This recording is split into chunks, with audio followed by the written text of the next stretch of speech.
ও বলে যে প্রেম করে পরে বিয়ে করলে হালাল হয়ে যায়। আরে ভাই, একটা গ্লাসের মধ্যে তুমি মদ ঢালছো, মদ খাইছো, হারাম না হালাল?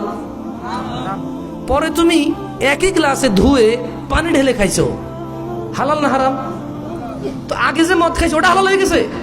গ্লাস তো একটা, গ্লাস কয়টা? গ্লাস কয়টা?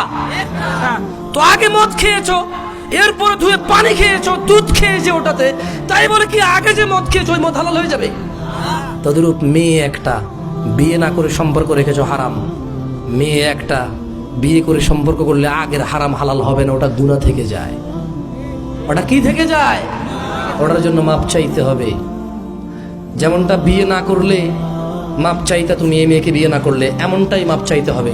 এই মেয়েকে বিয়ে না করলে যেমনটা গুনাহ, এই মেয়েকে বিয়ে করলো আগের অন্যায়গুলো একেবারে শতভাগ সেম অপরাধ। ভাই আমার, ভাই আমার, লা ইউজনি জানি হিনা ইউজনি ওয়া হুয়া মুমিন। কোন জানাকারী জানা করে না মুমিন থাকা অবস্থায়। সিদ্ধান্ত তোমার।